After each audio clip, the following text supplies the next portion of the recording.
Okay, so our second point here says you need to determine exactly how much each topic contributes to your final mark. Now, the big idea behind what I'm mentioning here is that, for example, you know that this is 150 for paper 1 and this is another 150 for paper 2. Now, each of these 150s, they each contribute 50% to your entire mark. Now, the big idea here is in this column, we're going to put the contribution to entire mark. And then here we're going to say contribution to single paper. Okay, so simply put, we already know that in this column here, 150, this is like 100% of the entire paper, right? And then 25 out of 150 as a percentage, we can basically put that as 16.5%. Another 25, roughly 16.5%. This is an estimate, you see. So the rest, let's just put in how much percentage those are going to be. There we go, you see. So this is giving you the idea that with things like your algebra and your equations, right? This is like paper 1 stuff, or like question 1, you see. This is roughly just going to be about 16.5% of your single paper, right?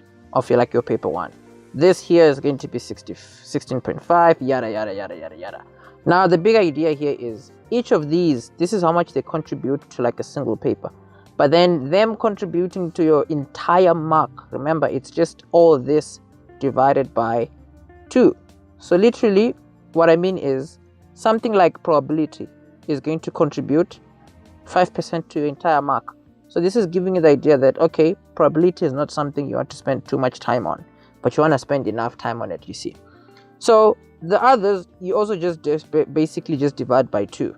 Here is an approximation, right? This value divided by 2 here, this is roughly just going to be about, 8%, something like that.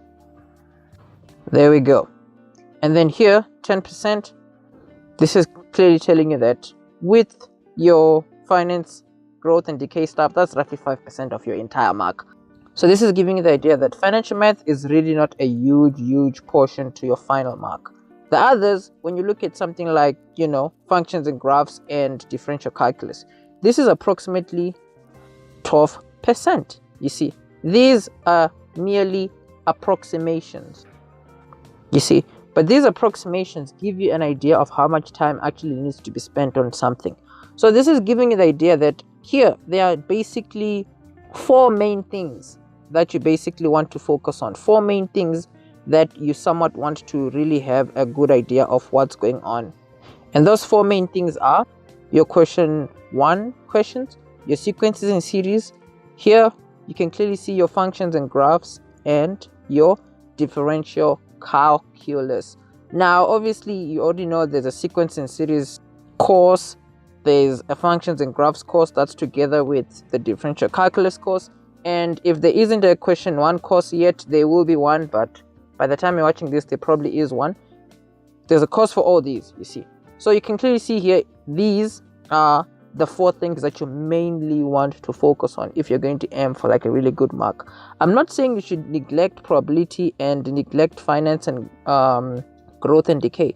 What I'm basically trying to give you the idea of here is don't find yourself spending too much time on things like probability, trying to figure it out, and things like finance and growth, trying to figure it out and stuff like that, because if it's just not happening for you, it's best to just know the basics here and be able to answer the basic kind of questions, and then you can focus more of your time on things like functions and graphs and your differential calculus. Now what we have done here, what I recommend is you do the same for paper 2. Literally just work out the percentages, right, of each of these, and then obviously you're just going to divide those by 2, and then you're going to be able to see exactly how much each of those contribute to your final mark. So let me just quickly do it for paper 2 here. Clearly paper 2 is, it's a bit of a no-brainer to say that most topics in paper 2 are somewhat important. However, if we do what we did here, you see, if you divide all these by 2 as an approximation, this will roughly be like 16%, which is quite a lot. You see, it's more than any of these topics. you see, individually.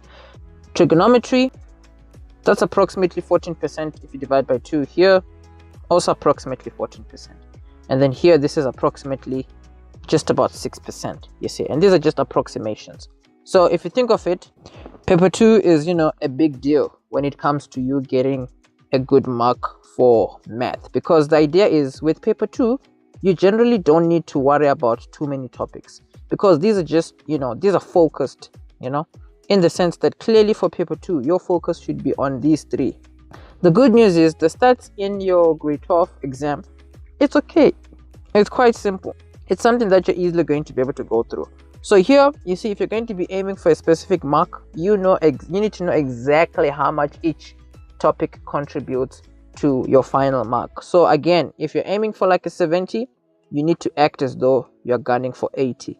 And then what you need to do is you need to know that, okay, fine, these are my major topics. These 3 here, 1, 2, 3, and then 1, 2, 3, 4, 5, 6, 7. You see, these 7 topics that I've just ticked here, you can safely say that these are like what are going to, you know, make a difference for you in terms of how much work that you're going to put in.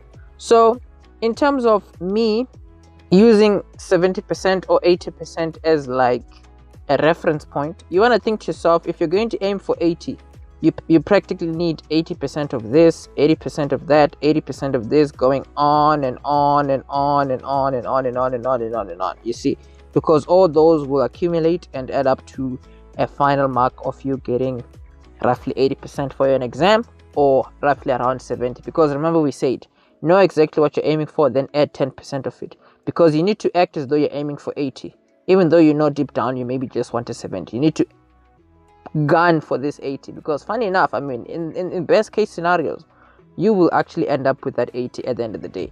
So if you're aiming for 60, aim for 70 instead. If you're aiming for 50, aim for 60 instead. Trust me, this is what you need to do, because your brain kind of works that way, and your marks basically kind of fall within 10% of whatever it is that you aim for.